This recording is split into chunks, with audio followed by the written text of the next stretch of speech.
Hi guys, Coach Carter here. Today we're going to talk about our three primary power or Olympic type movements.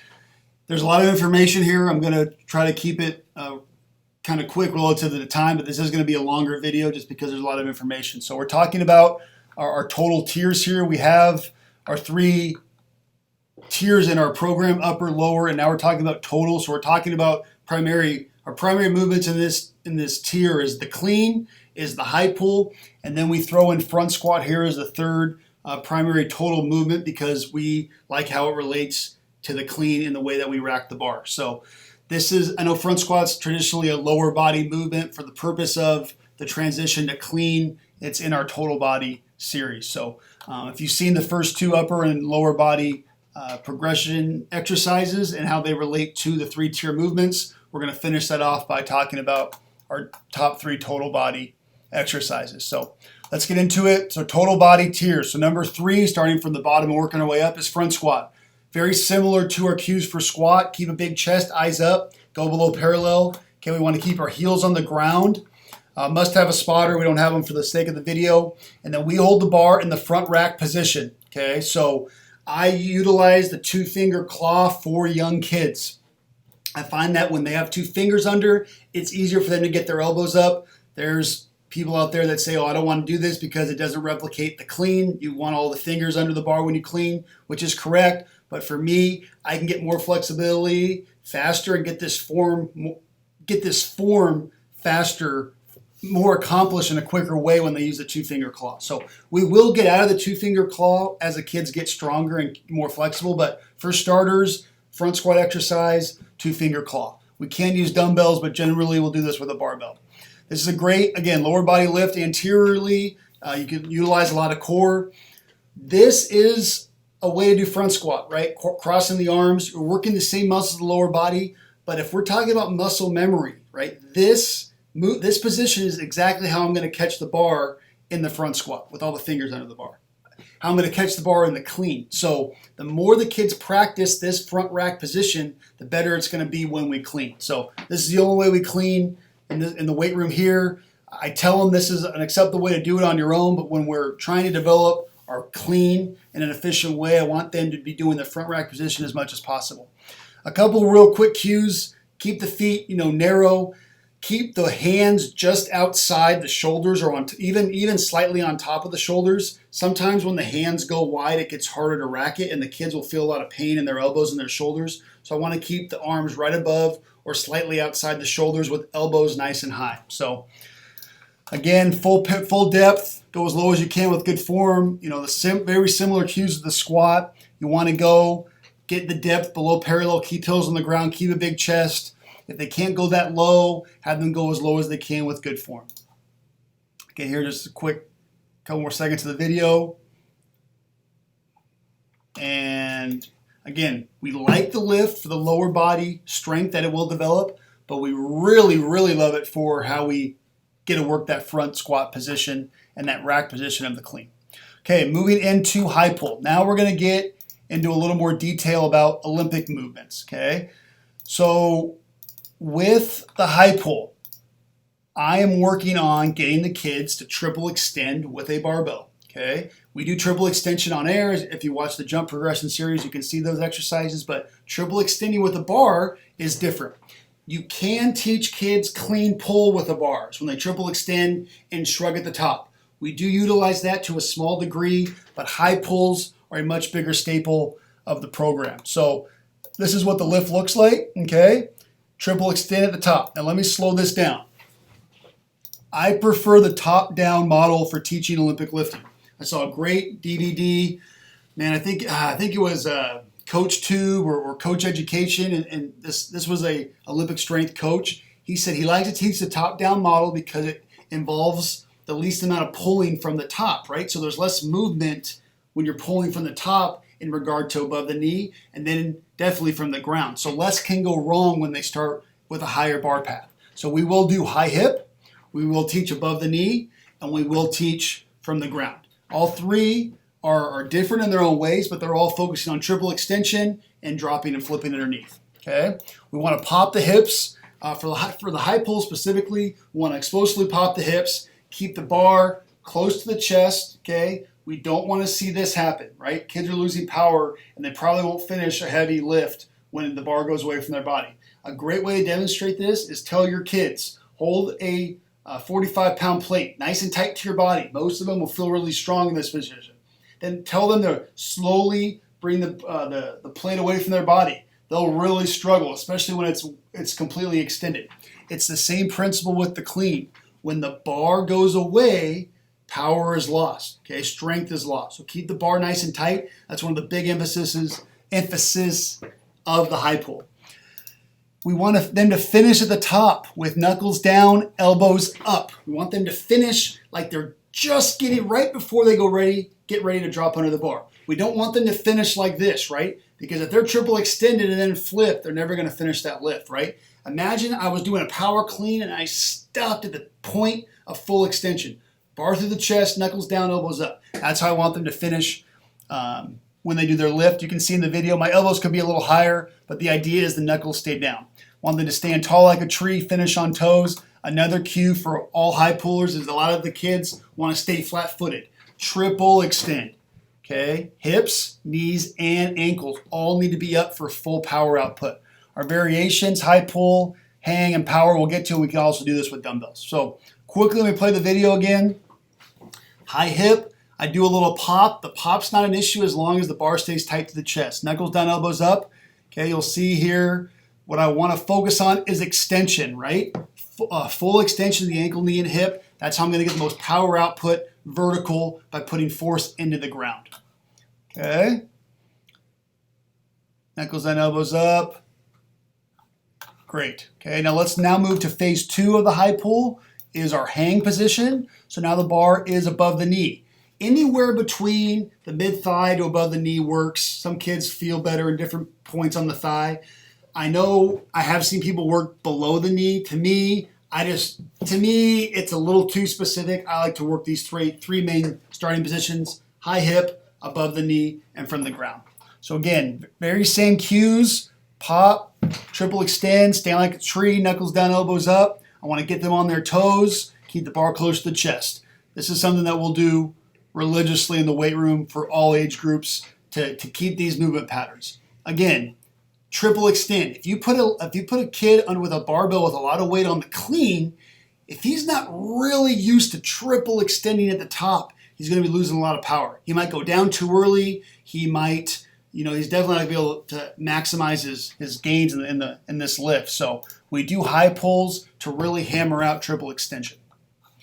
Okay, let's finish with a power high pull. Now, this is the most technical because now I'm in a deadlift position, okay? One thing in this video that I could probably do better is I could start with the bar closer to my shins. That, again, is probably technically correct. I'm not an Olympic strength coach. I don't have my Olympic strength coaching certifications. They're way more specific than what I'm looking for the high school level, okay? If you want to be an Olympic powerlifter, there's so many details that go into that. I am trying to get kids in the basic movement patterns to keep them safe and to get stronger in this lift. Again, this is pretty much a deadlift position, okay? I can have probably my shoulders rounded. I'm a little flat chested. I can have my shoulders back, a little bigger chest, and I can have my butt in the bucket a little bit more. But generally, eyes up. Big cue here is wrist outside of knees, right? I don't want my wrist real wide because then it's going to be really hard to rack it. Nice tight feet, nice tight wrist. Okay, you're going to hear a pop. Oh, this is still high pull. Okay, I do brush the thighs. Gives me a little more power. When we do power cleans, I also recommend brushing the thighs to give me a little more juice on my way up. As long as I don't bounce and go far away, then I'll be fine. Okay, again, moving into the lateral side view. Again, I'm a balls a foot type of guy, so everything kind of rocks forward for me. If I should have my butt a little lower, the bar against my shins, with my back straight and my eyes up. But again, this is a really good example of the common errors you'll see high school kids do, right? But there's so many things that a young high school athlete has to get right before they get in these positions that if you focus on these small intricacies right away, it's just going to overload their brain. So I wouldn't overcoach the small details of this lift right away. As you get older, kids, And again, I mean, you know, when they get to college and if they really want to go after some type of powerlifting career, then they'll get those details. We're trying to develop lean muscle, get kids in the right movement patterns to be successful on the field. Triple extending, knuckles down, elbows up. So again, the only thing that's changing now is the bar is dropping. This is the hardest modality, right? We're pulling from the furthest distance. A lot can go wrong when you pull from the ground. So it's really important to hammer out a lot of the details. I just contradicted myself. Hammer out a lot of the details within reason. Okay, now let's go to clean. Okay, same type of organization. Start from the high hip, work to the hang, work to the power. Okay, let's go from high hip to start. Okay, some specific clean cues. Force through the ground. Okay, you're not jumping. It's feet and force down with extension up. Okay, the extension up and the force down is going to give you my power. When you're at the top of the movement, right, you're not lifting your feet off the ground. It's not a jump. I mean, you're explosively going upwards, right? But I would stay away from the cues of jump, right? Because you don't want your feet to leave the ground, because if they leave the ground too early, you're losing power. You want to keep those feet on the ground as long as possible and then get under the bar. You should hear the feet pop if you're getting under the bar explosively, right? That's when you want to hear the feet pop. But you don't want to hear the feet pop too early, because once your feet leave the ground, you lose all power. Okay, keep bar close to the body as it comes up. Pop hips and flip wrists. Drop under the bar. How far do you drop under the bar is usually a factor of how much weight you have on it, right? If you're lifting 55% of your max, you'll be able to do quarter cleans. You'll be able to do this real easily, right? As the weight gets heavier, that's when you're going to have to squat catch, and we'll go over that in a second. After each rep, stand tall. I don't recommend gripping and ripping, so if you were doing like 5x2s, I would get one good max, drop with control, and then re-grip. Because if you're gripping or ripping, that grip can get loose and you're not going to get as many reps in. I'll quickly go into variations before we go in the video. You can do high hip power, okay? You could use a box. So if you're trying to kind of vary the starting position in a different way, you could pull from a box and then you could squat catch it. So we'll get into squat catch in a second. So let's just look at the high hip clean. So I bounce. Again, I don't have a problem with the bounce as long as the bar stays tight to the chest, okay? My feet, so let's go to this in a second. My feet can start probably a tad closer together.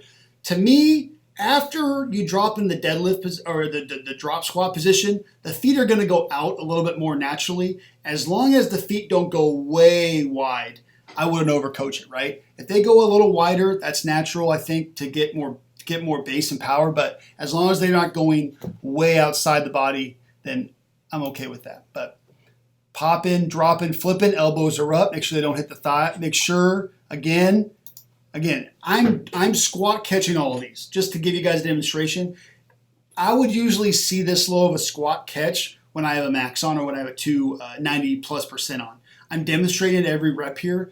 You will see kids usually catch it higher, but you can see if kids aren't flexible enough to get their elbows up, you can see it. I had a kid, unfortunately, I'm not proud of this, bang his freaking elbow to his thigh and crack his wrist, broke his wrist, right? He didn't have the flexibility because I wasn't coaching it right. And I had to really, it took me 3 years to figure this stuff out every day in the weight room. So it was a long 3 years. But once the elbows get up, right, now we can safely and effectively, since the bar's on my shoulders, front squat up. Okay, land on your heels. Again, a little bit of volume, you'll hear the drop, right? The drop is when I want my feet to quickly hit the ground. I don't want them to leave the platform early. I'll lose way too much power. Okay, moving now into the hang. This is, again, there's a lot of different ways to do this. And please, I don't want to come across as God's gift to Olympic lifting. I'm not. But I will tell you, there's a lot of different ways to do it. Some people only do hang. Some people never go to the platform. Some people never do high hip. To me, I like to utilize all three of those, but this is probably the one you'll see the most often. Again, very similar to the high hip, except it's just a little bit further of a pull. I do bounce. Again, for the umpteenth time, they can bounce as long as the bar stays tight to the chest. Okay, my feet, again, they land a little wide. If they're landing wide and you got more reps, just make sure they get nice and tight. Okay, again, I like the extension. Okay, shrug, triple extend, and then make sure you're dropping under that bar. And I'm squat catching here, so you can clearly see me dropping under. Okay, one more time.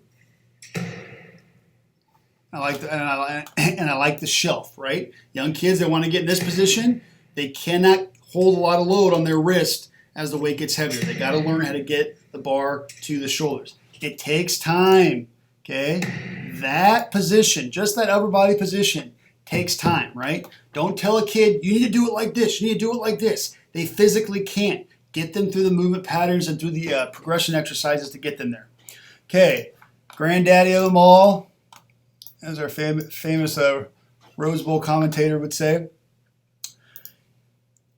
power clean. Okay, we are doing in this exercise a deadlift, a high pull, and a front squat all in one. That's a lot of stuff going on for a quick, 7/10 of a second exercise. That's why it's the most explosive movement in the weight room, right? Outside of snatch, we're going to go into snatches on a different video, but in terms of our base Olympic movement, clean is what we're basing a lot of our exercises around, okay? Your best cleaners will be your best athletes, most likely. I think I read something that the clean takes 0.3 of a second to generate force on the platform, and that's about what it translates to on the football field or the playing field for your sport. So this directly correlates to your sport. That's why it's critical that you emphasize this in the weight room. Again, heard a coach years ago say he doesn't do Olympic lifting with his kids. I heard of a weight room being built with no platforms, right? You're missing the boat. If your kids are just strong and they can't move, they're not explosive, they're not going to be good athletes. They might be really good at shot put, but other than that, they got to get some athleticism and some power going. And even for throwing, I coach throws. You got to get some force generated to get really good at that stuff. So we want to get them powerful and athletic, and nothing will get them there faster than being really good at Olympic lifting.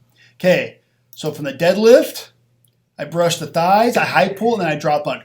Okay, so again, nice and tight. My feet can be a little tighter because again, when the feet get wide, the wrists get wide. So tight feet, tight wrist, elbow, eyes up. Okay, pull, triple extend, drop and flip. Okay, from the side here, again, there's a lot going on here. Okay, week 2 freshmen, don't throw them into power cleans. They will not be ready unless they have a lot of experience, right? This takes a lot of time to get going, especially for babies, those young kids. Again, you hear the pop. That's not from me jumping. That's from me extending as much as I can and then dropping under the bar. Okay, one more time from the side. Again, the bar can be a little tighter to the thigh, to the shins, but I got that front rack position. Okay, so again, I'm sure there's Olympic lifting people that might watch this and say, you're doing this, are all wrong. I'm talking about let's get the basic movement patterns ironed out to get our kids in this functional exercise quickly. Okay, programming. Linear model, if you see my other videos, I go high volume, low intensity, and by 6 weeks, they pretty much flop. I start cycle with high rep, but biggest difference between upper body and lower body tiers and the total body tier is I do not go higher than 6 reps for high pull or clean. Power output, right? This is all how much power can I generate in the shortest amount of time. And if you're doing 7, 8, 9, 10 reps, well, that's going to really decrease your power output. And then when you got so many movement patterns with the clean, fatigue sets in, that's when injuries happen. So I stay away from any more than 6. I know I don't have Tyndall units, but I know at the college level they can see exactly what kind of force is being generated into the platform. But I'm based on what I've seen, and based on what I've read, 6 reps is kind of the point of power output staying at a high level, and then it drops off after 6. So we'll eventually gradually decrease to 4x2. Rarely will we do singles unless we're maxing or unless we're at the very, very end of the season. And we only use percentages for the clean in our total body tiers because that's the only lift we test. Okay, going to the program itself. Okay, you guys can kind of see how it all flows together. Let's look at high pulls first. Okay, so we would do this on the Monday normally. Again, I can start with clean pulls if I want to just get the kids working on triple extension. Sometimes I'll throw it in there, sometimes I won't. Normally we'll go to high pulls. I'll start with high hip, go to hang 4x5, hang 4x5, power 4x4, power 4x3, okay? If I have kids that aren't doing high hip right, they won't go to hang. If I have kids that aren't doing hang right, they won't go to power, okay? Please monitor. Again, if you got a big group, it's going to be hard to differentiate to every kid, but hopefully you seeing the kids and their movement patterns will get you a good idea of what they can handle. I'm moving into clean here. So 4x6 at 70%, that's usually where we're going to start at, high hip. We'll go down I'll go up 5%, down a rep, 4x4 at 75, hang, 4x3 at 80. Okay, last two, I might say I want them to all squat catch just so they get used to getting really low and really under that weight. Not always though. 5x2 at 85, 4x2 at 85. I can do 4x2 at 90. Generally, I won't go any heavier than that until they test. I will say regarding squat catching, if your kids aren't practicing a squat catch, it's going to be hard for them to max with a squat catch when they test. So I do like to really emphasize squat catching before we test in like week 5 or 6 of a cycle. That way their body movements can get used to lifting that load. Because again, kids will max more efficiently and have more success with a max if they squat catch underneath the bar if they've practiced it. If you look at like Olympic powerlifters, right? They're catching that bar at the bottom as the calf front squat and then coming up, right? Because high pulling, 350 pounds, right? It's going to be really, really hard. So it's a lot more efficient to drop under low and then front squat that up. So we will throw in some squat catches at the end of our cycle here. So again, a lot of info here. Hopefully you guys are able to keep track. I think you got to have Olympic movements in your program to some degree. If it's just high pulls for a while, great. Hopefully you can get to cleans. If you got a really good group and they can get to snatches, even better. That's even more technical, and we'll do a video about that soon. So thanks for watching.